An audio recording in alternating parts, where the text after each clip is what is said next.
এখানে বৃষ্টি পড়ে 12 মাস, এখানে মেঘ গাভীর মতো চরে, পরাণ মুখ সবুজ নালি ঘাস দুয়ার চেপে ধরে। আধে কলিন হৃদয় দূরগামী, ব্যথার মাঝে ঘুমিয়ে পড়ি আমি, কেবল শুনি রাতের কড়া নাড়া, অবনী বাড়িয়াছ। বামপন্থীদের লড়াইটা তো নিঃসন্দেহে কঠিন হয়ে গেছে, কিন্তু রিভাইভ কিভাবে করা সম্ভব? চালচুরি করছি না, দাঙ্গাবাজি করছি না, পুজোর সময় বই বিক্রি করছি, এটা আমাদের কাছে গর্ব। 15 বছর আগে সৃজন এবং আজকে সৃজন, বদলটাকে কিভাবে দেখো এবং কতটা বদলালো? প্রদ্যুৎদা একটা এইরকম রোগা মতো ছেলের সাথে আমার আলাপ, সে এসে আমার নাম্বার টাম্বার নিল, যতক্ষণ না হাসলো খুবই আনইমপ্রেসিভ। হ্যাঁ, একবার হেসে দেওয়ার পরে বোঝা গেল যে আচ্ছা ঠিক আছে, তো সেই আমি লগে লগে জুড়ে গেলাম। তারপরে হয়ে গেছে, তারপরে 15-16 বছর হয়ে গেছে, এখনো লগে লগেই আছে। তুমি কি সত্যি ভারত এবং বাংলা নিয়ে ভাবো, নাকি অনেক বেশি বিদেশের প্যালেস্তাইনে কি হচ্ছে, আমেরিকাতে কি হচ্ছে, এগুলোকে নিয়ে বেশি ভাবো? অভিষেক ব্যানার্জি জাপানে গিয়ে মূর্তিতে মালা চড়িয়ে আসবে, তোমরা মিডিয়ার লোকেরা বিরাট করে ছবি দেখাবে। নরেন্দ্র মোদী আমেরিকায় গিয়ে আমেরিকার রাষ্ট্রপতির হয়ে ক্যাম্পেইন করে আসতে পারবে, আর আমি প্যালেস্তাইন নিয়ে মিছিল করতে পারবো। আমি তোমাকে প্যালেস্তাইন নিয়ে পোস্ট করতে বলেছি, আমি তোমাকে বাংলাদেশ হিন্দু নির্যাতন নিয়ে পোস্ট করতে বলেছি, আমি তোমায় যুদ্ধ নয় শান্তি চাই পোস্ট করতে বলেছি। বইয়ের স্টলে বসে থাকা ওই সিপিএম বই বিক্রি করে দুর্গাপুজোয়, এই যে একটা ব্র্যান্ডিং হয়েছে তোমাদের, এটা কোথাও কি ইম্প্যাক্ট ফেলে? যে বিজেপি এখন যা করছে, এর নিচে খুঁড়ে দেখো, ওর নিচে খুঁড়ে দেখো, করতে করতে কোনোদিন তাজমহলটাও ভেঙে ফেলতে, কিন্তু তাজমহল ভেঙে গেলেও প্রেমের ওপর থেকে মানুষের বিশ্বাসটা চলে যাবে। তুমি সিপিএম ওয়েস্ট বেঙ্গলের ফেসবুক যে পেজ, সেই পেজের কমেন্টগুলো পড়ো। লোকে চাল চুরি করছে, ভোট চুরি করছে, আর আমি ফোন ধরছি না, তুই নিয়ে বসে আছিস। আমি চেষ্টা করছি ফোন ধরতে। বউয়ের ফোন যদি না ধরো, রিয়াকশনটা কেমন হয়? ফোন না ধরাটা বদলায়নি এখনো, 15 বছর আগে যেরকম ফোন না ধরতো তাই আছে।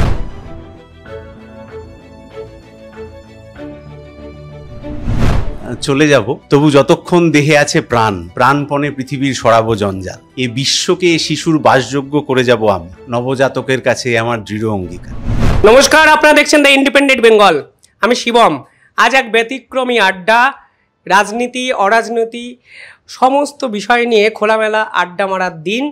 শারদোৎসবের সময়ে আমার সঙ্গে এমন দুই ব্যক্তিত্ব আছেন যারা বঙ্গ রাজনীতির নবীন প্রজন্ম, লড়াইয়ের নতুন নাম এবং সামনের সারিতে থেকে বাম রাজনীতিটাকে এগিয়ে নিয়ে যাওয়ার চেষ্টা করছেন, বাঙালি রক্তের অন্ধে ঢুকিয়ে দেওয়ার চেষ্টা করছেন। সৃজন ভট্টাচার্য এবং কলতান দাশগুপ্ত। সৃজনদা, প্রথমেই দ্য ইন্ডিপেন্ডেন্ট বেঙ্গলে স্বাগত। একটা উৎসব মুখর পরিবেশেই আড্ডা মারছি। বাঙালি উৎসবে ফিরে গেছে, মুখ্যমন্ত্রী উৎসবকে প্রমোট করছেন, দুর্গাপুজো উদ্বোধন হয়ে গেছেন, কাঁচি দিয়ে প্যান্ডেল উন্মোচন হয়ে গেছেন, প্রতিমা। সামগ্রিকভাবে বাঙালি কি সত্যি ভালো আছে? তুমি তো প্রথম নতুন বিয়ে করেছো, নবদম্পতির প্রথম পুজো, সেই শুভেচ্ছাটা জানানো উচিত। আর যারা তোমার ভিউয়ার আছেন তাদেরকেও শারদ উৎসবের শুভেচ্ছা জানাই। ভালো, এই যে উৎসব ঘিরে এত হইচই, খানিকটা সরকার থেকে জোর করে বলে দেওয়া হচ্ছে যান উৎসব করুন, এইটাই আসলে খানিকটা বোধহয় প্রমাণ করে যে আসলে মানুষ বাকি 361 দিন ততটা ভালো নেই, যে কারণে এইটা জোর করে বিজ্ঞাপন দিয়ে বলতে হয় এবার উৎসবে ফিরুন। একটা তো দুর্গাপুজোর সাথে শারদ উৎসবের সাথে একটা স্বতঃস্ফূর্ততা, আমরা সবাই বড় হয়েছি, পুজো বলতে অসংখ্য স্মৃতি আমাদের সকলেরই, এবং সেটার মধ্যে স্বতঃস্ফূর্ততা ছিল। সেটার মধ্যে আরও একটা এই বছর দেখলাম আরেকটা নতুন গণ্ডগোল লাগলো, যে বিভিন্ন রাজনৈতিক দলের নেতা মন্ত্রীদের ছবি লাগাতে হবে, প্রায় বাধ্যতামূলক করে দিয়েছে, মানে দুর্গা ঠাকুর দখল হয়ে যাচ্ছেন। এটাও খানিকটা ওই যে বাকি 361 দিন যে অসুবিধায় মানুষ পড়ছে, সেই অসুবিধারই এক্সটেনশন যেন খানিকটা মনে হচ্ছে। এটা নিন্দুকেরা বলতেই পারেন, তোমাদের তো ফিতে কাটার জন্য কেউ ডাকে না বলে এসব কথা বলো, যে অন্য সব পার্টির একটা চাহিদা আছে, তুমি আড্ডা মারছো আমার সঙ্গে বসে। না না না, তাহলে আমি তোকে মজা করে বলি, প্রতি বছর, এই বছরও আমার কাছে ফিতে কাটার ডাক এসেছে, কিন্তু আমি খুব সবিনয় বলেছি যে দেখুন, আমার ধারণা কলতান দাও তাই বলবে, বা যে কেউ আমার অন্যদের কাছেও আসে, আমরা বলি যে আমরা যাব, আমরা থাকব। শারদ উৎসব পুজোর সাথে যে সামাজিকতার জায়গা আছে, প্যান্ডেলে বসা, আড্ডা মারা, গান বাজনা করা, এই সমস্ত কিছুতে আমরা আছি, এবং এইটাকেই আমরা সেলিব্রেট করতে চাই। ধর্মীয় কাজটা অন্য কেউ করুন, তার প্রতি সম্পূর্ণভাবে আমরা তার সাথে আছি। কিন্তু আমি যেটা বিশ্বাস করি না নিজে, সেটা যদি আমি যে কোনো ধর্মের ক্ষেত্রে, আমি হিন্দু ধর্ম বলে বলছি না, কালকে যদি আমায় গিয়ে হঠাৎ কেউ একটা মসজিদের সামনে নামাজ পড়তে দেখে, বা আমি যদি খুব চার্চে গিয়ে খুব হাত এইরকম করে, সেটার মধ্যেও যেমন সঠতা হয়, সেটা ঠিক হয় না। সেরকমই আমি খুব বিশ্বাস যদি না করি, করে আমি যদি খুব জোর করে গিয়ে ছবি তোলার জন্য হাত জোড় করে একটা মণ্ডপের সামনে দাঁড়িয়ে এরকম একটা বিজ্ঞাপন দেওয়ার চেষ্টা করি, আমার মনে হয় তাতে দুর্গা ঠাকুরও খুশি হন না, আর মর্তলোকে যারা আছেন তারা তো খুশি হবেন না বটেই। মনে হয় না এই জন্যই তোমরা একটু পিছিয়ে পিছিয়ে যাচ্ছ? মানে বাকি নেতা মন্ত্রীদের এইসব করতে দেখা যায়, তারা ঈদের নামাজ পড়েন, বক্তৃতা দেন, দুর্গা ঠাকুর কিছুদিন পর অঞ্জলি তারা দেবেন। তোমার মনে হয় না যে এইসব থেকে দূরে বইয়ের স্টলে বসে থাকা ওই সিপিএম বই বিক্রি করে দুর্গাপুজোয়, এই যে একটা ব্র্যান্ডিং হয়েছে তোমাদের, এটা কোথাও কি ইম্প্যাক্ট ফেলে? ব্র্যান্ডিং সিপিআইএম এর সেটা ভালো জিনিস, যে সিপিআইএম পুজোর সময় বই বিক্রি করে, প্যান্ডেল থেকে দূরে থাকে, এটা তো আমি কখনো জানি না। কারণ ধর্মচর্চা করে সিপিআইএম ধর্মচর্চা করে না। সিপিআইএম এর কোনো কোনো মানুষ, সৃজন আমি, তারা ধর্মচর্চা করি না। আবার এরকম বহু মানুষ আছেন যারা সিপিআইএম করেন কি, সিপিআইএমকে ভোট দেন, সমর্থক, তারা অঞ্জলিও দেবেন, তারা সন্ধি পুজোও দেখেন, তারা ভাসানেও নাচতে নাচতে যান, এই সবটা আছে। কিন্তু ব্র্যান্ডিংটা এরকম করা হয়েছে, দেখো ওরা এর থেকে দূরে, এটা একটা সুপরিকল্পিত ষড়যন্ত্র আছে এটার পিছনে। কারণ বহু মানুষ আছেন যারা বামপন্থী, যারা সিপিআইএম, তারা ভাসানেও নাচছেন, সেটাতে কোনো অসুবিধা নেই। কিন্তু আমি কোনো জিনিস জোর করে করি, আমি কেন ধর্ম মানি না তার আমার কাছে ব্যাখ্যা আছে। কিন্তু তুমি যে ধর্ম মানো, আমি তো তোমাকে কখনো জোর করে ধর্ম মানা বা না মানার দিকে ঠেলে দেব না। এই যে সরকার বলছেন উৎসবে ফিরুন, এই যে ফিরুন, তার মানে জনগণ, পাবলিক যারা, তারা তো অন্য কোনো একটা দিকে তাকিয়ে আছে। কেন আছে? সেখানে এমন কিছু একটা ভয়ঙ্কর ঘটনা ঘটেছে বলেই তো আছে। এই জোর করে নজর ঘুরিয়ে দেওয়া, জোর করে কোনো একটা ধর্মীয় উৎসবের মঞ্চে উঠে পড়া, শুধু ধর্মীয় উৎসব কেন, এই যে অভয়ার ঘটনা যে গত 1 বছর ধরে চললো, কোথাও এরকম কোনো বামপন্থী নেতাদেরকে জোর করে মঞ্চে উঠে গিয়ে ভাষণ দেওয়ার কথা ইত্যাদি ইত্যাদি কি তুমি কখনো দেখেছো? তারা আছেন, মিছিল, অভয় মঞ্চ হোক বা ডাক্তাররা হোক, তারা মিছিল কল করেছেন, একদম শেষ লাইনে আরও 5 জন সাধারণ মানুষের সাথে বামপন্থী নেতারা হাঁটছেন। কিন্তু কেউ কেউ যেটা জোর করে সেখানে মঞ্চ দখল করতে বা ইত্যাদি করতে গেছিলেন, তারা মানুষের থেকে কিন্তু ধাক্কা খেয়ে ফিরেছেন। এইটাই বামপন্থীরা চায় না, যে আমি কখনো তোমাকে জোর করে কিছু করাতে যাব। এবার কোনো একজন বামপন্থী নেতা, তিনি ধর্ম মানেন না, সেটা তার ব্যক্তিগত চয়েস। আরেকজন বামপন্থী কর্মী, তিনি ধর্ম মানেন, সেটা তার ব্যক্তিগত চয়েস, এবং এর মধ্যে কোনো মারামারিও নেই। কিন্তু এইটাকে একাংশ তারা দীর্ঘ গোয়েবলসের প্রচেষ্টায় তৈরি করেছে এইরকম, যে ওরা তো দূরে থাকে, ওরা হচ্ছে যে এটার সাথে থাকে না। এর ভুল আছে। আসলে আমি ওর জাস্ট একটাই বাক্য অ্যাড করবো, সিপিএমকে মানুষ ভোট দেয়, সিপিএম ধর্ম মানে বা ধর্ম মানে না এই কারণে নয়। সিপিএমকে মানুষ ভোট দেয়, সিপিএম জমি নিয়ে লড়াই করে, শিক্ষা নিয়ে লড়াই করে, কাজ নিয়ে লড়াই করে ইত্যাদি। সিপিএমকে, সুতরাং এই যে তুই কথাটা বললি হালকা চালে, এটা আমাদের কাছে খানিকটা গর্বের, যে আমরা চাল চুরি করছি না, দাঙ্গাবাজি করছি না, পুজোর সময় বই বিক্রি করছি, এটা আমাদের কাছে গর্বের। বাকিটা তো সামাজিকতার অংশ আছেই, যা আছে। কিন্তু এটা শুধু যে এই ধর্মীয় উৎসবের সময় বই বিক্রির স্টল হয় তা নয়, এই ইমেজটাও ছিল যে ওরা শুধু এই ধর্মীয় উৎসবের সময় করে। আমরা কিন্তু ক্রিসমাসের সময়ও কলকাতায় বইয়ের স্টল ইত্যাদি ইত্যাদি হয়েছে। ফলে এটা কোনো আলাদা ধর্মকে টার্গেট করে ইত্যাদির ব্যাপার না। আর এই যে পুজো উৎসব, এটা তো অন্তত বাংলায় তো 1000 বছর ধরে বোধহয় চলছে। আমি খুব ভালো ইতিহাসের ছাত্র নই, সৃজন ইতিহাসের ছাত্র, দীর্ঘদিন ধরে চলেছে উৎসব। তাহলে এই দীর্ঘদিনের উৎসবে কাউকে জোর করে এইটা দখলের কাজে যেতে হয়। এখন যেতে হচ্ছে কেন? কারণ অন্য এজেন্ডাগুলোকে যদি ঢাকা চাপা দিয়ে রাখতে হয়, তাহলে এইটাকে খানিকটা দখল করে রাখতে হবে। কখনো অন্য কোনো দেবতাকে রাখতে হবে, কখনো দুর্গাকে রাখতে হবে। সেই দড়ি টানাটানির মধ্যে বামপন্থীরা কোথাও নেই। শ্রীয়ন্দা, আজকে রাজনীতির আড্ডা করতে চাইনি, কিন্তু একটা রাজনৈতিক একটা আড্ডা দিয়ে শুরু হলো। আমার সাথে তোমার একবার আড্ডা যখন হয়েছিল, তখন তুমি বলেছিলে তোমার রাজনীতি শুরু কিন্তু কলতানদার হাত ধরে। আজকে দর্শকদের সামনে তুমি এই সেই গল্পটা বলো, কলতানদা তোমাকে কবে প্রথম দেখলো, এবং তুমি কতটা, আমি একবার বলেছিলে যে এবার গ্রেটফুল টু কলতান দাশগুপ্ত, যে ওনার জন্য তুমি রাজনীতিতে এসছো। দেখ, আমি যদি কোনোদিন কিছু খারাপ করি, আমার তো বয়স কম, তাহলে রাজনীতিতে কখনো যদি ভবিষ্যতে কোনো খারাপ কথা শুনিস আমার নামে, বুঝবি দোষটা আমার। আর যদি কখনো কোনো ভালো কথা শুনিস আমার নামে, তাহলে আমার মা বাবা বা এই ধরনের নিকটাত্মীয়দের পরেই বুঝবি, জানবি যে সেই ভালোটুকুর পিছনে সব থেকে বেশি যার অবদান আছে সেটাই। আমি স্কুলে পড়তাম, এমনি আমার বামপন্থী পরিবারে বড় হওয়া, রাজনীতির প্রতি আগ্রহ জন্ম।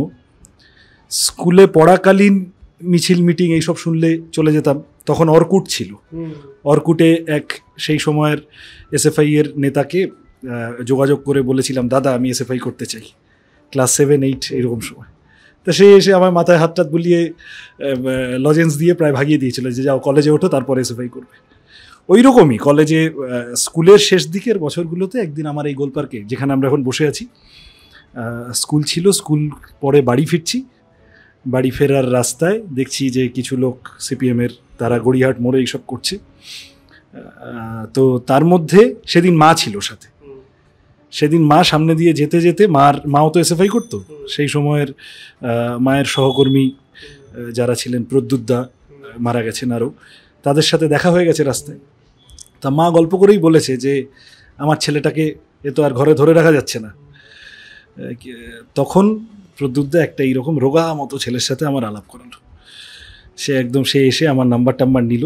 খুবই একটা মানে যতক্ষণ না হাসলো খুবই আনইমপ্রেসিভ। হ্যাঁ, একবার হেসে দেওয়ার পরে বোঝা গেল যে আচ্ছা ঠিক আছে, এর পিছনে মানে লোকে একে ফ্রেন্ড রিকোয়েস্ট পাঠাতে পারে আর কি, হাসিটা দেখে। তো যাই হোক, তা তো সেই আমি লগে লগে জুড়ে গেলাম। তারপরে হয়ে গেছে, তারপরে 15-16 বছর হয়ে গেছে, এখনো লগে লগেই আছি। 15 বছর আগে সৃজন এবং আজকে সৃজন, বদলটাকে কিভাবে দেখো এবং কতটা বদলালো? ফোন না ধরাটা বদলায়নি এখনো। 15 বছর আগে যেরকম ফোন না ধরতো তাই আছে। 15 বছর আগে যেরকম একটা হাওয়াই চটি আর একটা নোংরা প্যান্ট পরে ঘুরতো, এখনো তাই আছে। 15 বছর আগে যে ইনোভেশনটা ছিল, যেটা আর 5 জন কমরেডের থেকে ওকে আলাদা করতো, সেটা হচ্ছে যে ইনোভেশন। যখন শুরুতে এখানে এসছে, নতুন ধরনের কিছু প্রোগ্রাম নেওয়া, যেটা আর কি আমাদের গণ্ডির মধ্যে কিছু লোক থাকেন তো, আর গণ্ডির বাইরে কিছু লোক থাকেন যাদেরকে আমরা অ্যাট্রাক্ট করতে চাই আমাদের কাজকর্ম ইত্যাদি।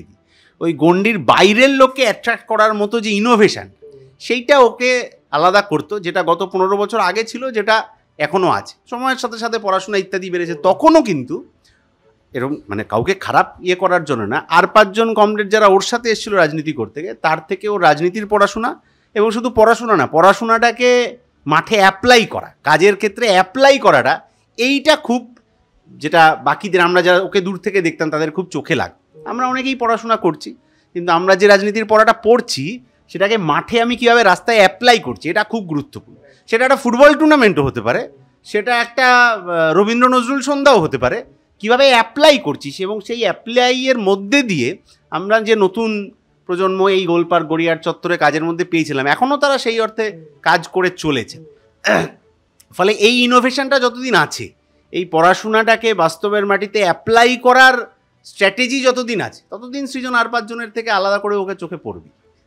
কলতানদা কতটা বদলালো? মোটা হয়েছে, দেখতে সুন্দর হয়েছে, এটা তো অনেকে বলছে, আমি দেখছি বিভিন্ন ক্ষেত্রে। আর কি বদল তুমি কলতানদার দেখলে? না, আমি একটু ও বলছিল, আমি একটু ইমোশনাল হয়ে যাই আর কি, কারণ আরও এখন তারপরে আমার কাজের জায়গা পাল্টেছে। এই অঞ্চল থেকে সরে গিয়ে এসএফআই এর রাজ্য স্তরে কাজ করেছি, এইসব আরও যা হয়েছে। তারপরে আমি এগ্রি করছি, কারণ আমার এখনো মনে হচ্ছে বিশ্বকাপের সময় বোধহয় এসএফআই ব্রাজিল আর্জেন্টিনা নিয়ে একটা ইভেন্ট করেছে, ওই সময়টা এটা তো নতুন একটা ইনোভেশন আমরা দেখেছি রাজনীতিতে, এটা বাস্তব, এটা আমি এগ্রি করি, নিউট্রাল দৃষ্টিভঙ্গিতে দাঁড়িয়েও। যেটা আমি শিখতে পারিনি এখনো, সেটা হলো টেম্পারামেন্ট। এই যে কোনো সমস্যার সামনে দাঁড়িয়ে একটা হাসি হেসে গোটা সিচুয়েশনটাকে কন্ট্রোল করে নেওয়া যায়। এবং ছোটবেলা মানে তখন ছোট ছিলাম তো, বিভিন্ন ছোটোখাটো বিষয়ে সবাই ঝগড়া হতো। তখন সবে তৃণমূল এসেছে, আক্রমণের তেজ বেশি, আমরা সেই সময় খানিকটা পিছু হটছি, এবং আমাদের যা সাংগঠনিক কাঠামো ধরে রাখার চেষ্টা, কোনোদিন পালাতে দেখিনি। আমি সামনে বলে বলছি না, কোনোদিন পালাতে দেখিনি, সামনে দাঁড়িয়ে লড়তে দেখেছি এবং বাকিদের গার্ড করতে দেখেছি। আমার মনে আছে ওর এমন অনেক সময়েও যখন ও বিভিন্নভাবে বেশ কিছু টালমাটাল পরিস্থিতির মধ্যে দিয়ে যাচ্ছে, মানে ব্যক্তি জীবনেও ধর হোল টাইমার হয়নি, কিন্তু আগের কাজটা ছেড়ে দিয়েছে, কথার কথা আমি বলছি। সেই সময়ও কোনোদিন অটো ভাড়াটা আমাকে দিতে হয়নি, ও দিতে। খুব ছোট্ট জিনিস থেকে বোঝা যায় তো নেতা কি, অভিভাবক কি। এবং এখনও আমি খেয়াল করে দেখি যে পরে যখন আমরা বড় হই, যে যার মতো, ওর সাথে যে আমার আজকাল খুব যোগাযোগ থাকে তাও না, অন্তত গত 5-6 বছর তো খুব যোগাযোগ, আর ওই একদিন হলে এই কেমন আছো চলো আড্ডা মারি এই। কিন্তু আমি ওখানে একটা দূর থেকে অবজার্ভ করি যে জটিলতার ধরনও তো পাল্টায়। ওই যে একটা হাসি হেসে ঠান্ডা মাথায় সবাইকে সাথে নিয়ে একটা সমাধান সূত্র বের করে নেওয়া যাবে, সংগঠনের ভিতরে সংগঠনের বাইরে, এইটা আমি এখনো শেখার চেষ্টায় আছি। এইটা পাল্টাইনি, আর কি কি পাল্টেছে। নতুন বাবা হয়েছে, এটা তো একটা পাল্টানো, অবশ্যই অনেক কিছু করতে হচ্ছে, এটা দায়িত্ব বেড়েছে। না না না, সেই সব হয়েছে। আমার এইটা বলা কঠিন। দেখ আমি কাছ থেকে দেখতে এই ফ্যানদের যা হয়, তারা গুণমুগ্ধরা যা হয়, গুণগুলোই এত দেখে।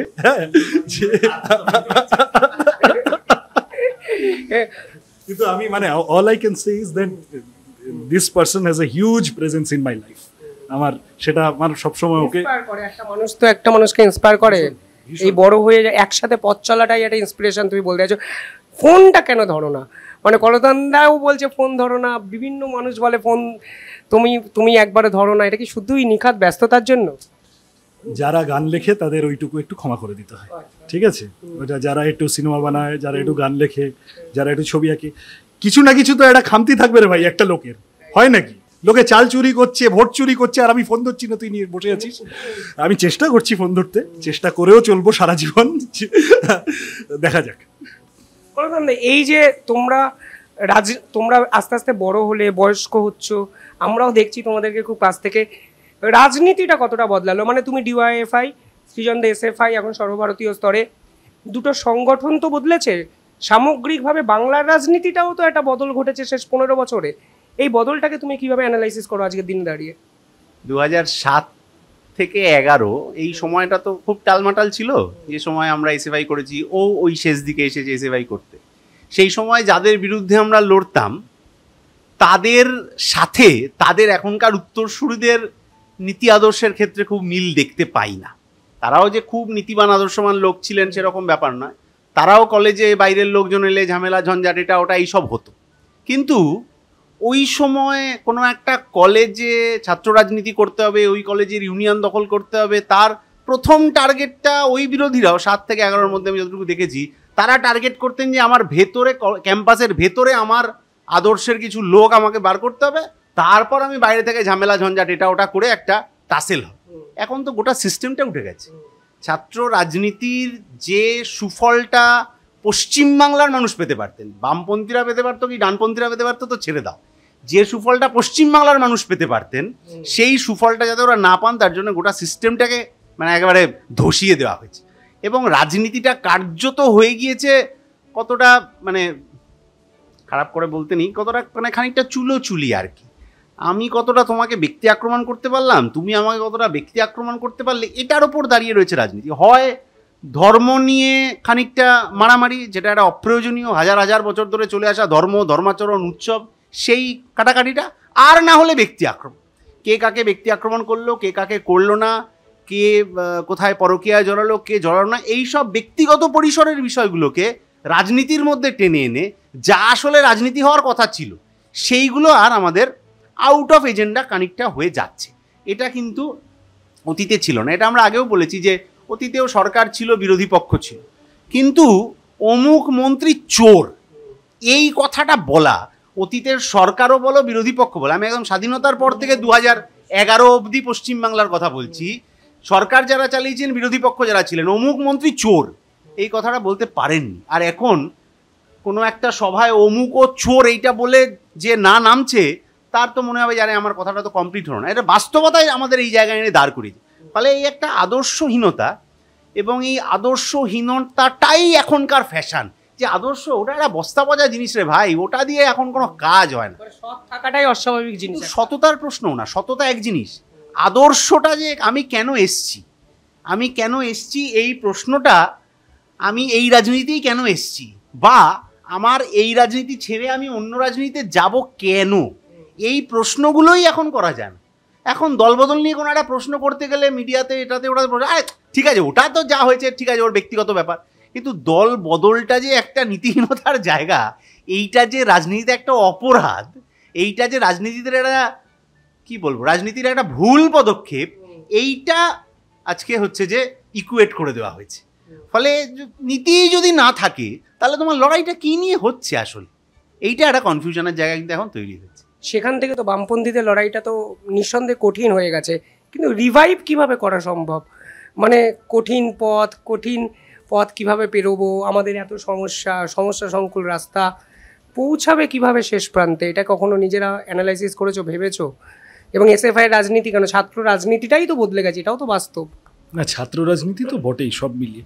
আমি তো অনেক সময় লোকে আমাকে রাস্তায় ঘাটে, আর আমি যেহেতু 1-2বার ভোটে লড়েছি, মানুষ জিজ্ঞাসা করেন এই এত কিছু হচ্ছে, এত লড়াই হচ্ছে, হারাতে পারছি না কেন? আমি খুব ফ্র্যাঙ্কলি মানুষকে বলি যে দেখেন, দুটো জিনিস ঢুকে গেছে, 1 টাকা, 2 বিজেপি। টাকা ঢুকে গেছে রাজনীতিতে। ও যে কথাটা বললো যে রাজনীতির মধ্যে যে জ্যোতি বসুর সাথে গনি খান চৌধুরীর রাজনীতির ফারাকটা কি, এটা আমরা ছোটবেলা জানতাম। বুদ্ধদেব ভট্টাচার্যের সাথে প্রণব মুখার্জির সাথে বুদ্ধদেব ভট্টাচার্য আর লালকৃষ্ণ আদবানি কোথাও একসাথে ছবি উঠলেও এদের দুজনের আসলে ফারাকটা কি আমরা জানতাম। অর্জুন সিং আর শুভেন্দু অধিকারীর রাজনীতির ফারাকটা ঠিক কতটা, এই লাইনটা খুব ব্লার্ড হয়ে গেছে। এর একটা বড় কারণ হলো যে রাজনীতি পরিচালিত হচ্ছে টাকা দ্বারা, 1। আর 2 হচ্ছে, যেটা ও খানিকটা বললো, আমি তোকে আরো সরাসরি বলি, আমরা ছোটবেলা সিপিএম কংগ্রেস দেখেছি, সিপিএম তৃণমূল দেখেছি, প্রচুর ঝগড়াঝাটি দেখেছি। ধর বামফ্রন্ট সরকার যখন চলে যাচ্ছে তখন পশ্চিমবঙ্গের রাজনীতির বিষয় কি ছিল? কৃষি ভালো না শিল্প ভালো? এর উপরে দাঁড়িয়ে তো বামফ্রন্ট সরকার প্র্যাকটিক্যালি শেষের দিকটা আরও অন্য আনুষঙ্গিক ইস্যু ছিল। এখন এই যে একটা দাঁড়িয়ে গেছে যে ওখানে মন্দিরটা হবে না এখানে মসজিদটা হবে, তুমি অবাঙালি, তুমি বিহারি না তুমি বাঙালি, এইটা বিজেপি ঢুকে যাওয়ার পরে, এটা মমতা বন্দ্যোপাধ্যায় এর হাত ধরে খালটা কাটলেন। বিজেপি ঢুকে যাওয়ার পরে আমি খুব ফিল করি এটা। অনেকে জিজ্ঞাসা করেন যে তৃণমূল হাঁটছে না কেন?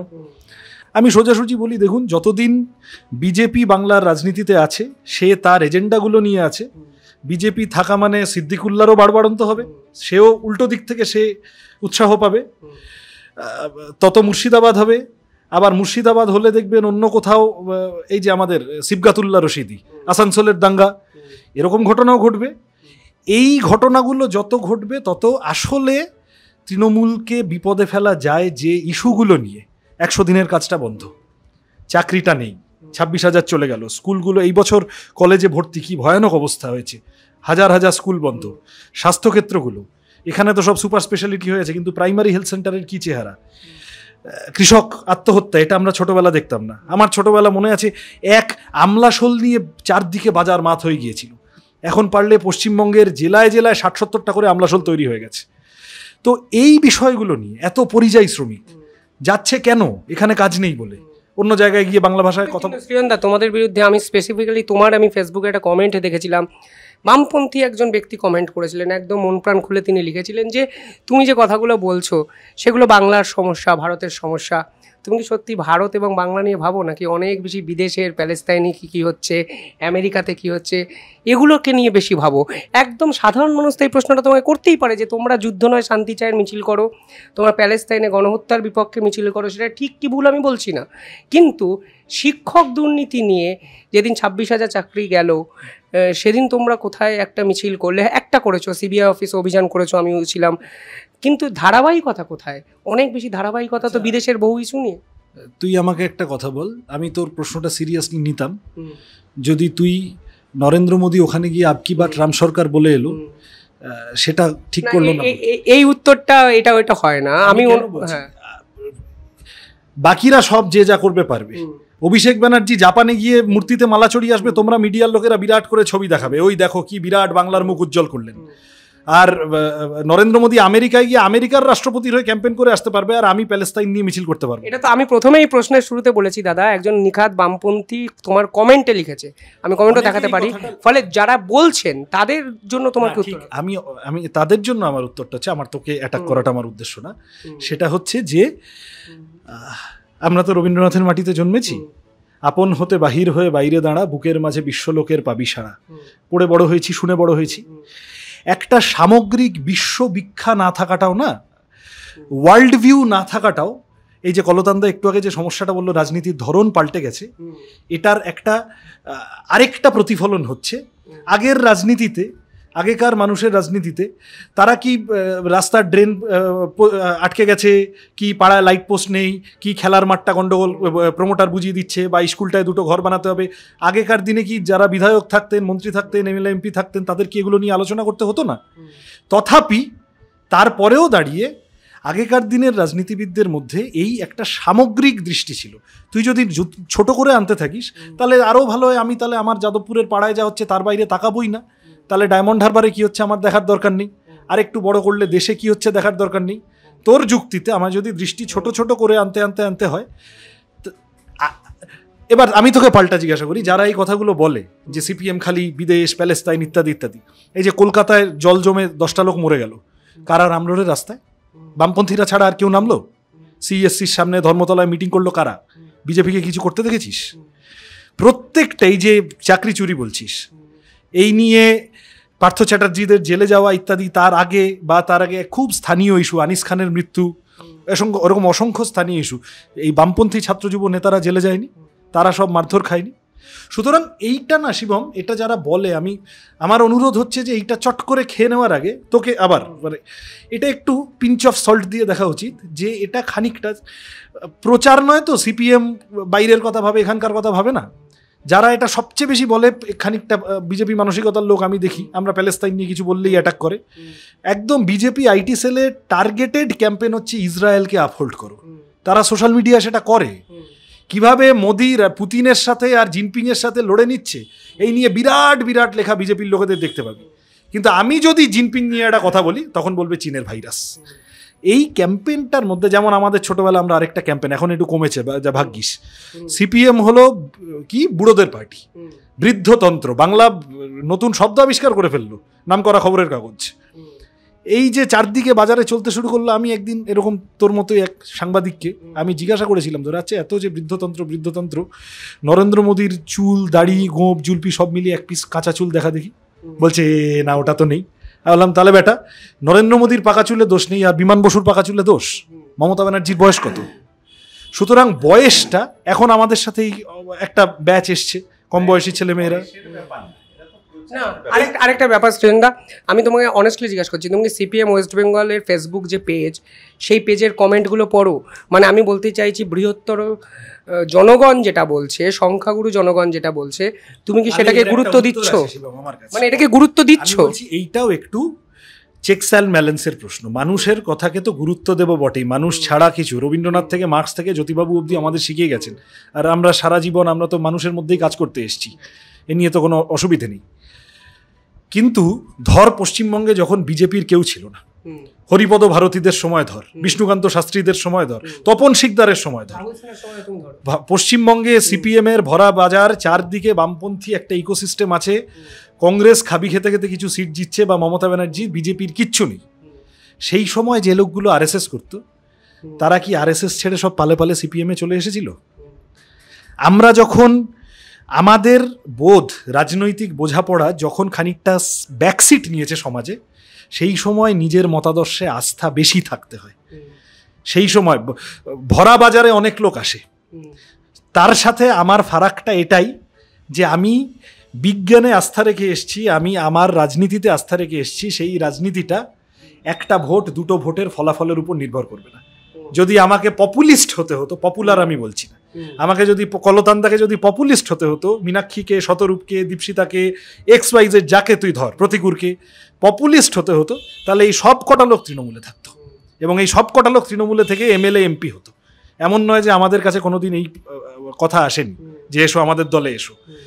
প্রশ্নটা হচ্ছে যে যখন আমার রাজনীতি খানিকটা সমাজে গ্রহণযোগ্যতা কমেছে, সেই সময় ধৈর্য ধরে প্রথম কথা আত্মবিশ্লেষণ করতে হয়।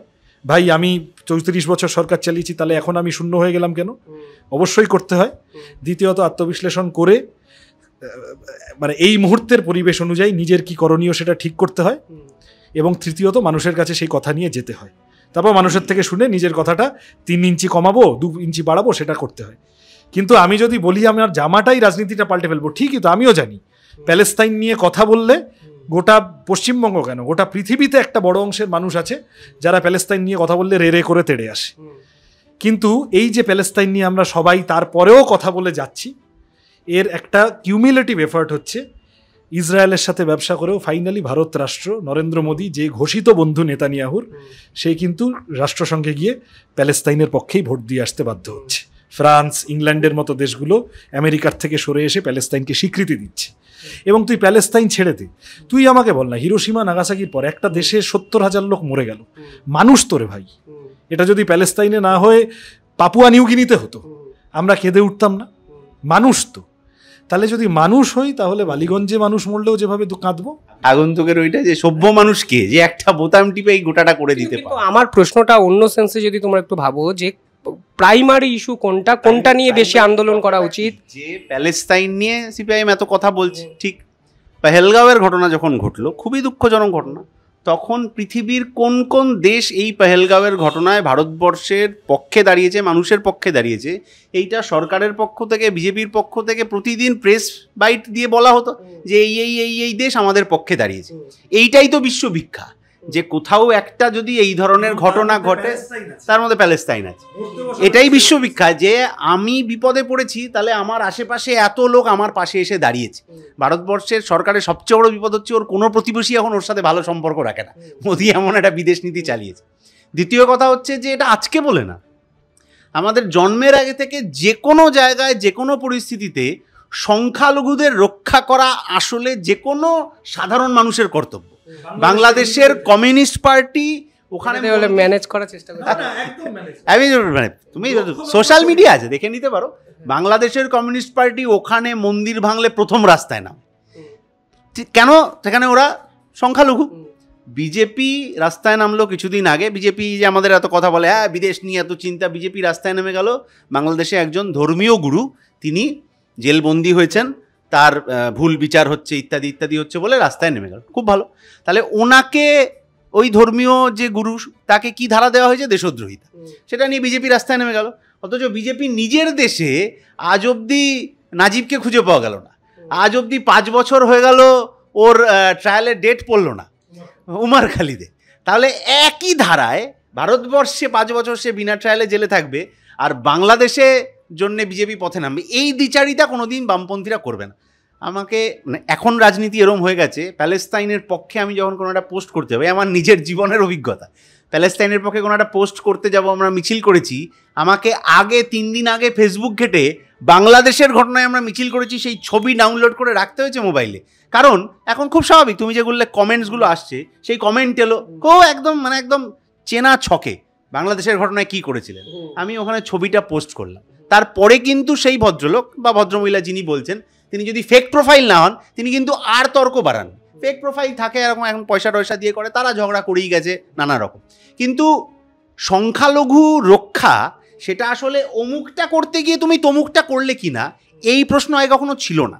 যে রাজনীতির নামে যা জিনিস আমাদের মাথায় গুলিয়ে দেওয়া হয়েছে, এটা হচ্ছে যে তুমি ওইটা করছিলে, আচ্ছা তাহলে তুমি কি ওইটা করেছো, হ্যাঁ আমি এইটা করেছি বুঝলেন, তাহলে আমি ওইটা করতে পারি। এই যে ভ্যালিডেট করা, এই রাজনীতিটাও কিন্তু 10 বছর আগে পশ্চিমবাংলায় কেন ভারতবর্ষেও ছিল। এখন ভ্যালিডেশনের রাজনীতি করতে হচ্ছে, এটা করলে তবে ওটা করবো। তো বামপন্থীরা ভ্যালিডেট করছে, কিন্তু বিজেপি বা তৃণমূল কিন্তু সেই ভ্যালিডেশনটুকু দেখাতে পারেননি। এই প্রশ্নটাও আমরা ওদেরকে বারংবার করে যেতে চাই। তোমার মনে হয় না যে তৃণমূল এত বোঝেও না, তাই বিতর্কে জড়ায়ও না, পোস্টও করে না? তোমার কি কখনো এটা সিরিয়াসলি মনে হয়েছে যে তোমরা ভারত পাকিস্তান যুদ্ধ নিয়ে পোস্টের পর পোস্ট করে গেলে, তোমাদের একাধিক সহযোদ্ধা যুদ্ধ নয় শান্তি চাই সব করে অনেক বিতর্কে জড়ালো, তৃণমূলের পক্ষ থেকে একটা সেম সাইড গোল নেই? তুমি কি এটা কোনোদিন অ্যানালাইসিস করেছো যে তোমরা বেশি বোঝো, বেশি কেস খাও, বেশি বিতর্কে জড়াও, বেশি ডুবছো? দেখ, বিতর্ক তৈরি করলো কারা? তোর মতো কিছু লোকের ঘি তো ছিল তাতে। সুতরাং সবটাই সাবজেক্টিভ। আমি তোকে অন সিরিয়াস নোটে এটা মানে যাই হোক, কোনো একটা লোককে খুঁজে নিয়ে তাকে চাপিয়ে দেওয়া যাবে। আমি তোমাকে প্যালেস্তাইন নিয়ে পোস্ট করতে বলেছি, আমি তোমাকে বাংলাদেশ হিন্দু নির্যাতন নিয়ে পোস্ট করতে বলছি, আমি তোমায় যুদ্ধ নয় শান্তি চাই পোস্ট করতে বলেছি। আমি বলছি যে এই যে এটাকে যুদ্ধ নয় শান্তি চাইটাকে সেম সাইড গোল হিসেবে দেখা, এটাও তো তোর জায়গা, এটা তোর ভাবনা সমাজে। আমি বলছি বিতর্কটা অকারণে বামেরাই এত বেশি ক্রিয়েট করছে কারণ, এইটাই আমার মেন প্রশ্ন। আমি ওইটাই তোকে বলার চেষ্টা করছি যে সব পলিটিক্যাল ফোর্সের সমাজে কিছু নির্দিষ্ট রোল থাকে। বামেদের থেকে মানুষ চালচুরিটা এক্সপেক্ট করে না। বামেদের একজন নেতা গলায় মোটা সোনার চেন পরে, হাতে সোনার হার পরে করে হচ্ছে একটা হেঁটে যাচ্ছে পাড়ায়, তোলাবাজি করছে, এরকম যদি কেউ কোনোদিন করে থাকে লোকে তাকে ছিছি করেছে, কারণ ওটা বামেদের থেকে এক্সপেক্টেড নয়। প্রত্যেকটি পলিটিক্যাল ফোর্সের সোসাইটিতে একটা রোল থাকে। তৃণমূলের যেটা রোল সমাজে, তৃণমূল সেটা করছে, তৃণমূল তার বাইরে বেরোয় না। লোকে জানে যে ও চোর, ও গুন্ডা, ও তোলাবাজ, ঠিক আছে এখন ওরা ক্ষমতায় আছে, ওদেরকে দেখি, ওদেরকে ঘুষফুস দিয়ে যদি আমার দুটো কাজ বেরোয় ভালো, না বেরোলে আর কি করা যাবে, হাপিত্তেশ করে বসে থাকতে হবে। দিস ইজ তৃণমূলের স্পেসিফিক রোল ইন সোসাইটি। বামপন্থীরা যদি এই যে কথাগুলো নিয়ে গত 10 মিনিট আমরা আলোচনা করলাম, বামপন্থীরা যদি এই কথাগুলো সমাজে না বলে, তাহলে রাজনীতিতে সমাজে ব্যালেন্স নষ্ট হয়ে যাবে। রাজনীতিতে সমাজে বিজেপির থেকে এটা, যেমন যে লোকটা বিজেপিকে ভোট দেয়, যে আমি অনেক সময় আমার পার্টির মধ্যেও বলি, আমি তোকে গল্প করেই বলছি, যে বিজেপি দাঙ্গা করে, বিজেপি দাঙ্গাবাজ, এই কথাটা যে আমরা অনেক সময় মিটিং মিছিলেও তো বলি, কেন বিজেপিকে ভোট দেবেন না, বিজেপি দাঙ্গাবাজ। আমার ধারণা যে লোকগুলো বিজেপিকে ভোট দেয় তারা এটা জানে যে বিজেপি দাঙ্গাবাজ, এবং সেই কারণেই বিজেপি ভোট পায়।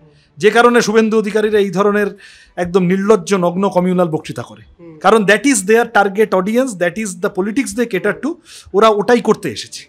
দিল্লির নেতারা না চাইলে উনি যুদ্ধ করে বাজার মাত করছিলেন। বিজেপির কেন্দ্রীয় কোনো নেতা কিন্তু যুদ্ধ করব বলে বাজার মাত করেননি, বরঞ্চ পরিমিত আরও কি সব নানা রকম সুললিত শব্দ ব্যবহার করেছিলেন, যে আমরা এই পরিমিত আক্রমণ করেছি। সেই কথাটাই কোনো বামপন্থী নেতা লিখে দিলে বিতর্ক হয়ে গেল। কিন্তু শুভেন্দু অধিকারী এখানে যা বলেছেন, ওদের আরও কিছু নেতা যারা বলেছেন, বিজেপির কেন্দ্রীয় স্তরের কোন নেতা বলেছেন যে আমরা পাকিস্তানের যুদ্ধ করব? কোনো নেতা তো বলেন। আমার তোমাকে তুমি কি কখনো এটা ভেবেছো যে প্রান্তিক একজন মানুষ যিনি ডেলি ইনকামের উপর বেস করে জীবন চর্চা করছেন, তার কাছে কোন ইস্যুটা অনেক বেশি অ্যাকসেপ্টেবল?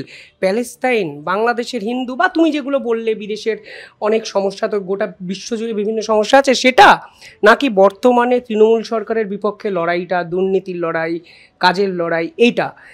তোমার কি মনে হচ্ছে যে ইস্যু নির্বাচনে কোথাও না কোথাও একটু ভুল হচ্ছে? আমি আবার বলছি তোকে শিবম, যেটা যে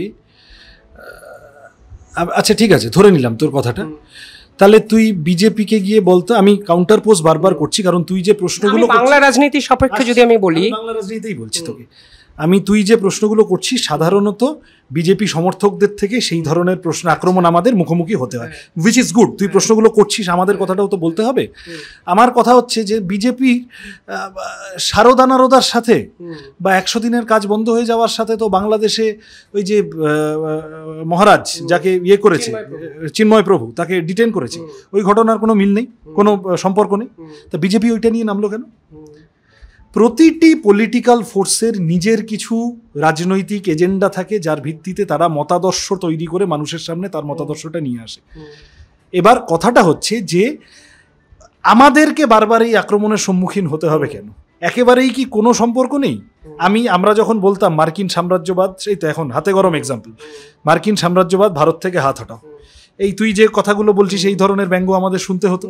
এখন ট্রাম্প হুড়কো দিয়েছে, আমি ক্যামেরা আছে বলে হাতটা এইভাবে দেখাচ্ছি, আরো খারাপভাবে দেখাতাম না হলে। ট্রাম্প এখন গুঁতো দিয়েছে, লেজ নাড়াতে নাড়াতে আবকি বার ট্রাম্প সরকার বলে চলে গেছিল, এখন 50% ট্যারিফ, H1 ভিসা সব দিয়েছে। এর কি কোনো প্রভাব আমাদের ইকোনমিতে নেই? তার মানে আমরা যখন গোটা ভারতের প্রধানমন্ত্রী যদি দাঁড়িয়ে মার্কিন সাম্রাজ্যবাদ, ভারত থেকে হাত হটাও, এই কথাটা জোরের সাথে বলতে পারতেন, তাহলে আজকে ভারতের ইকোনমিকে এই রিস্কের মুখে, এই ক্ষতি শিকারের মুখে, এই ব্ল্যাকমেলিংয়ের মুখে পড়তে হতো না যে তোমাকে 50% ট্যারিফ চাপিয়ে দেবো। আর সারা জীবন আমাদেরকে চীন রাশিয়ার দালাল বলে গাল দিয়ে শেষ বয়সে এসে নরেন্দ্র মোদীকেও এখন জিনপিং আর পুতিনের মাঝখানে গলা ঢুকিয়ে ছবি তুলতে যেতে হতো না। তার মানে বাইরের ঘটনা, তার প্রভাব আমাদের দেশে আছে। আমি এই কারণে তোকে বললাম যে বুকের মাঝে বিশ্বলোকের পাবি সারা, these are inter related things. আন্তর্জাতিক বাজারে কোভিডের সময় বেচাকেনা বন্ধ হয়ে গেল, তেলের দাম আশপাশের সবকটা দেশে কমে গেল, আমাদের দেশের সরকার তেলের দাম কমালো না। তেলের দাম কমলো না বলে সোনারপুরের বাজারে যে সবজিটা বিক্রি হলো, বা যে সাবানটা বিক্রি হলো, বা যে হোয়াটএভার মোবাইল ফোনটা বিক্রি হলো, সেইটার দামও কমলো না। আমি এটাই সৃজনদাকে প্রশ্নটা করতে চাইছি যে এই মুহূর্তে এই ইন্টার রিলেশনটা কিভাবে সাধারণ মানুষকে তুমি বোঝাবে, যারা লক্ষ্মীর ভাণ্ডার পায়, যারা স্বাস্থ্যসাথী পায়, যারা কন্যাশ্রী পায়, তাকেও তো এই ইন্টার রিলেশনটা তোমাকে বোঝাতে হবে। আমি তোমাকে এটাই প্রশ্ন করছি তোমাদের, যে কোথাও গিয়ে তুমি এটা ফিল করো যে ওই ইস্যুটাকে, মানে ওই সাধারণ মানুষটাকে বোঝানোর জন্য যে কথাগুলো বলা উচিত, সেটা অনেক বেশি দেরিতে বলছো? দেরিতে বলার ব্যাপার নেই তো, কারণ ওটা বলছোই না। আমরা যে জিনিসপত্রের দাম বাড়লো, কি ধানের দাম বাড়লো, কি তেলের দাম কেন কমলো না, ইত্যাদি ইত্যাদি, এই প্রসঙ্গে সবসময়ই যে মার্কিনদের কথা বলি তা নয়, এটা আমাদের রাজনীতিগত বোঝাপড়া। কিন্তু রাস্তায় স্ট্রিট কর্নার মিটিংয়ে সবসময় যে ওই কথাটা রেফারেন্সই হয় তা নয় তো। রেফারেন্সটা হয় যে আমার কেন্দ্রের সরকারের দায়িত্ব ছিল দামটা কমানো, সে কমায়নি। এবার যখন এই ধরনের কথা হচ্ছে, যখন কোনো একটা সেমিনার হচ্ছে ইত্যাদি হচ্ছে, তখন আমরা এটা ব্যাখ্যা করি যে কেন্দ্রীয় সরকার কেন কমাতে পারছে না, কারণ ও ওখানে মাথা ঢুকিয়ে এসছে তো ওখানে। ফলে যে কথা মানুষের কাছে বলার কথা, যেটা আমরা আগেও বলেছি, সেই কথাটা আমরা মানুষের কাছে বলার মতো করেই বলি। কিন্তু জিনিসপত্রের দাম কি এই সময় ইস্যু হিসেবে স্ট্যান্ড করছে, নাকি দুর্গা অঙ্গনের বাজেটটা স্ট্যান্ড করছে, এটা একটা গুরুত্বপূর্ণ ব্যাপার। এবং কোন মানে আমি একদিন এই ধরনের টিভি ডিবেট হলে আমি খানিকটা অপ্রস্তুত হয়ে যাই। কোন ধর্মস্থান তার চূড়া কি কার থেকে বেশি হয়ে গেছে, ফলে সেটা একটা কি অপয়া না পয়া কি একটা হয়ে গেছে, তার জন্যে ওখানে কিছু কাজ বন্ধ, এইটা একটা ডিবেট হচ্ছে। এই ডিবেটটায় এই নিচে যিনি চা বিক্রি করছেন আজকে পুজোর মধ্যে, তার কী লাভ হচ্ছে না। ফলে আমরা খানিকটা স্টিয়ারিং ঘোরাতে চাইছি ওই দিকে, যে তার লাভ হবে, তার দুধের দামটা বাড়লো কিনা, তার চা পাতার দামটা বাড়লো কিনা, জিএসটিতে সিগারেটের দামটা বেড়ে তার বিক্রিতে অসুবিধা হবে কিনা, এগুলোই আমরা বলছি। কিন্তু যখন এই গোটা পলিটিক্সটা আসছে, যখন আমরা কোনো আলাপ আলোচনায় যাচ্ছি যে এই পলিটিক্সটা এরকম হয়ে গেল কেন, তখন তো আমাকে ওই কথাটা ওখান থেকে টেনে আনতে হবে, কারণ ওটাই তো সূত্র আসল। আমি শিবমের কথাটা মানে আমি তোর কথা বাই অ্যান্ড লার্জ কিছুটা এগ্রি করেও বলছি। এটা কি বলবো, আত্ম সমালোচনার জায়গা থেকে গ্রহণ করে কথাটা বলছি যে অনেক সময় এটা আমাদের সম্পর্কে পুরনো অভিযোগ যে তোমাদের কথা বোঝা যায় না, তোমরা যে কথা মানুষকে গিয়ে বলতে চাও। আমার এক এক সময় এটাও মনে হয় যে এইটা তো সারা জীবন শুনে গেলাম, তারপরেও তো আমরা এটা জ্যোতি বসুকে পেয়েছিলাম, কাটা কাটা বাক্য বলতেন, কোনোদিন সাম্রাজ্যবাদ সমাজতন্ত্র এইসব বক্তৃতায় বলতেন না, কিন্তু সব রাজনীতির কথাই বলতেন, তার কথা মানুষের কাছে কমিউনিকেট করতে অসুবিধা হয়নি। মানে এখনকার মুখ্যমন্ত্রীর মতো শালা বাঁশ দেব এইগুলো না বলেও যে সহজে রাজনীতির কথা বোঝানো যায়, বা পদে ছাপ না বলেও যে বোঝানো যায় রাজনীতির কথা, রবীন্দ্রনাথকে বিকৃত না করেও, আমরা আমাদের পশ্চিমবঙ্গের ইতিহাসে শিখে এসেছি। তথাপি এইটা আমার মানে আমি কলতান্দাও এগ্রি করবে নিশ্চয়, এটা একটা শিক্ষার প্রসেস। এবং আমি যে কারণে তোর কাছ থেকে তোর এই সমালোচনাটা গ্রহণ করলাম, তোর ভিউয়ারদের মধ্যে কারুর যদি এটা মনে হয় যে ব্যক্তি সৃজন, ব্যক্তি কলতান বা সিপিআইএম এর যারা কমিউনিকেটার, যারা মানুষের কাছে কথাগুলো নিয়ে যায়, তাদের কথায় আরও বেশি করে প্রত্যেক দিনের রুজি রুটির ইস্যু থাকা উচিত, আমি সেটা গ্রহণ করলাম। আমরা সেটা চেষ্টা করবো পরে করতে, কোনো অসুবিধা নেই। কিন্তু নেই, আমি এক্সটেনশন হিসেবে এই কথাটা বলছি। তুই আমাকে বল শিবম, দুধের প্যাকেটের দাম বেড়েছে ইলেকটোরাল বন্ডে দুধের কোম্পানি টাকা নেওয়ার ফলে।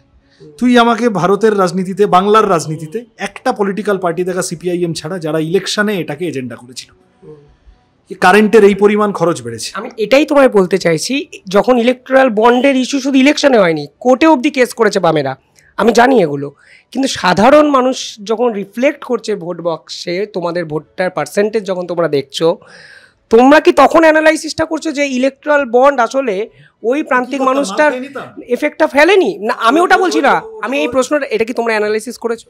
অবশ্যই অ্যানালিসিস করেছি, কিন্তু তুইও এটা ফিল কর, শিবম দাস যেমন কালকে একটু টাকা পেয়ে গেলেই অর্ণব গোস্বামী হয়ে যাবে, সেরকমটা হওয়ার সম্ভাবনা কম।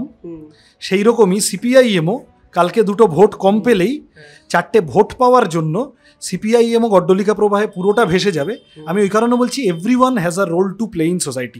কংগ্রেসের রাজনীতির একটা নির্দিষ্ট ভূমিকা আছে সমাজে, বিজেপি যেটা করছে ওইটা লোকে জানে বিজেপি এটা করছে।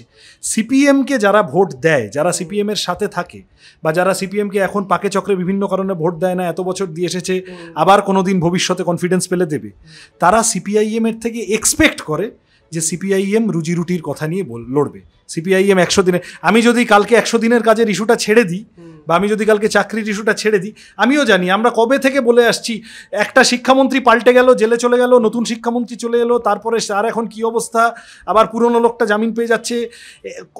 আমি এসএফআইয়ের রাজ্য সম্পাদক হিসেবে গত 7-8 বছর ধরে পশ্চিমবঙ্গের স্কুলগুলোর এই অবস্থা, প্রতিকূলার আমি অসংখ্য লড়াই করেছি, এখন দেবাঞ্জন প্রণয়রা করছে। তা আমরা তো, তুই এবার যদি আমাকে বলিস যে তুমি এই লড়াই করে কি হলো, সেই তো ভোটে হারলে, তা ঠিক আমি যদি মন্দির মসজিদে ঢুকে পড়তাম, ওই যে বললো কোন মন্দিরের চূড়াটা উঁচু হলে অপয়া হতো, তাহলে হয়তো হতে পারে আমি আরও 3টে বাড়তি ভোট পেতাম। কিন্তু আমার কাছে পরবর্তীকালে যখন সমাজ ইতিহাস যখন পিছন ফিরে দেখবে, সিপিআইএম কি করেছিল ওই সময়, সিপিআইএম স্কুল বন্ধ নিয়ে লড়াই করেছিল। এইটা কমিউনিস্টদের থেকে এক্সপেক্টেড রোল সোসাইটিতে। এটা ধৈর্য ধরতে হয়। একদম বললাম তো, ভোটে ওঠা পড়া দেখে কিছুটা আত্মবিশ্লেষণ করে কোন কথাটা 3 ইঞ্চি কম বলবো, কোন কথাটা 5 ইঞ্চি বেশি বলবো, কোন জামাটা একটু কাটবো না কাটবো, ওইটা ঠিক করতে হয়। জামাটা পাল্টে ফেলতে নেই বিপদে পড়লে। সবচেয়ে বেস্ট বলেছিলেন প্রভাত একটা বক্তৃতায়, এটা তো ওর মনে থাকার কথা, যে বিজেপি এখন যা করছে এর নিচে খুঁড়ে দেখো, ওর নিচে খুঁড়ে দেখো, করতে করতে কোনোদিন তাজমহলটাও ভেঙে ফেলতে পারে। কিন্তু তাজমহল ভেঙে গেলেও প্রেমের ওপর থেকে মানুষের বিশ্বাসটা চলে যাবে না, এইটা গুরুত্বপূর্ণ। কলকাতা প্রেমে ঢুকেছে, রাজনৈতিক তর্কতার্কা আর যেই দুর্গাপুজোর মধ্যে করা উচিত নয়। আমাকে একটু অ্যাডভাইস দাও। ধরো আমি কিছুদিন আগে নিজেও রেজিস্ট্রি করেছি, তোমরা দুজনেই বিবাহিত পুরুষ। বিয়ের পর জীবনটাকে কিভাবে এগিয়ে নিয়ে যাওয়া উচিত এবং তোমাদের নিজেদের জীবনও কতটা বদলেছে? কারণ তোমরা যখন বাউন্ডুলে এসএফআই পলিটিক্সটা করছো, আমি যেটা বুঝলাম, তারপরে তো অনেকটা বদলেছে। এটা কি অ্যাকসেপ্ট করবে তুমি? এর কোনো ফর্মুলা নেই, বিভিন্ন লোক তোকে বিভিন্ন কথা বলবে। আমিও তোকে আমি যা নিজে পারি না সেই ভালো ভালো কথাগুলো সব বলে দিতে পারি। ও তো এখন রিসেন্টলি বাবা হয়েছে। আজকে যখন আমরা কথা বলছি, আমি জানি না কবে তোর এয়ার হবে, আজকে ওর মেয়ের প্রথম জন্মদিন। এবং ও যখন বাবা হয়েছিল আরজি কর আন্দোলনের সময়, সেই টালমাটাল পরিবেশে ওর নামে একটা মিথ্যা অভিযোগ হলো, মামলা হলো ইত্যাদি। সুতরাং সেই দ্রোহের মধ্যে থেকে জন্মে ওঠা মেয়ের নাম ওরা রেখেছে দ্রোহজা।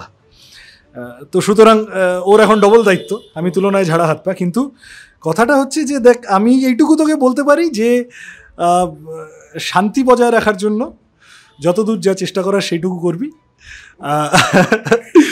এটা নিজে নিজে এক্সপ্লোর করতে হবে। এটা ফোন ধরো না বলো, ব্রডকাস্ট হয়ে গেলে কতটা শান্তি বজায় থাকবে এটা আমি বলতে পারবো। এই যে ফোন ধরো না, তোমার বিরুদ্ধে অভিযোগ, বউয়ের ফোন যদি না ধরো রিয়াকশনটা কেমন হয়? খুবই বকা খাই। বউ, বাবা, কলতান্দা এখনো বকা খাই। এবং ঠিকই আমি যে খুব আমি আগে তখন ওটা মজা করে বললাম, কিন্তু আমি যে খুব গর্বিত যে এটা খুব একটা বুক ফুলিয়ে ফোন ধরছি না তা নয়। বিভিন্নভাবে বহুদিন ধরে অভ্যেস হয়ে গেছে ফোনটা পকেটে সাইলেন্ট পড়ে থাকে। আমি যে কারণে সবাইকে বলছি, যারা এটা শুনছেন তারাও আমাকে যদি কখনো ফোনে না পান, আমাকে কাইন্ডলি একটা SMS করে রাখবেন। বকবেন না, হোয়াটসঅ্যাপ করবেন না, অনেক হোয়াটসঅ্যাপে হারিয়ে যায়। একটা SMS করে রাখবেন, আমি দেখে কল ব্যাক করার চেষ্টা করি। একটু তো সাপোর্ট কর, আমি তোকে কল ব্যাক করেছি যে কতবার। না এটা শ্রীয়ন্দা করেছে, শ্রীয়ন্দা জানে কাকে কল ব্যাক করতে হয়। যাই হোক কলতান্দা, এইটা কলতান্দা, আমার একটা প্রশ্ন, তুমি যখন আরজি কর আন্দোলনটা হচ্ছিল, তুমি একটা বিতর্কে জড়িয়েছিলে এবং সেখান থেকে তোমার বাবা হওয়া এবং দ্রোহজা দ্রোহজা যে নামটা তোমার সিলেক্ট করা, এটা কে সিলেক্ট করেছিলেন এবং রিজনটা? আমাদের পরিচিত একটি ছেলে এখন একটি স্কুলে পড়ায় আর কি, ও সেই সময় এরকম কয়েকটা নামের তালিকা দিয়েছিল এবং তখন একটা ওই রকম আবেগ, ওইরকম একটা পরিস্থিতির মধ্যে দাঁড়িয়ে হচ্ছে যে এই নামটা হয়েছিল। ফলে এখন সেই নামটা ভবিষ্যতে স্কুলে উচ্চারণ করতে গিয়ে দাঁত ফাত ভেঙে যাবে কিনা সেটা একটা সমস্যা আছে। কিন্তু চাও মেয়ে কি হোক বড় হয়ে, এরকম পার্সোনাল কোনো চয়েস আছে এখন থেকে ভেবে রেখেছো? না না না না, একদমই অন্তত আমরা তো আমাদের এই জেনারেশন সেই অর্থে বলবো না, আমরা কখনো চাই না যে এরকম কারোর ওপর আমাদের কোনো একটা ভাবনা চাপিয়ে দিতে। সবসময় তাকে নিজের মতো করেই বেড়ে উঠতে দেওয়া উচিত। কারণ আমাদের পরিবারেও খানিক এই আমাদের সর্বক্ষণের রাজনৈতিক কর্মী হওয়া না হওয়া ইত্যাদি, সেইটা নিয়ে নানা রকম ছিল। তো সেই একটা জার্নি আমরা কাটিয়ে এসেছি। ফলে যা নিজে কাটিয়ে এসেছি সেটা আর ভবিষ্যৎ প্রজন্মকে কাটাতে চাই না। আমার বাবা তার বাবার কাছে খুব মার খেতেন, সেই কারণে বাবা আমাকে তার গোটা জীবনে যতদিন বেঁচে ছিলেন, আমার 22 বছর বয়স অবধি একদিন গায়ে হাত তোলেন, কারণ উনি সাফার করে এসছেন, আমাকে সেটা করতে দিতে চান। ফলে আমি আমার পরিবারে সেই সময় যা হয় আর কি, এটা কারুর দোষ না, কিন্তু সর্বক্ষণের রাজনৈতিক কর্মী হওয়া, পেশাদার বিপ্লবী হওয়া, এইটা তো খুব রাস্তায় চারপাশে দেখা যায় না।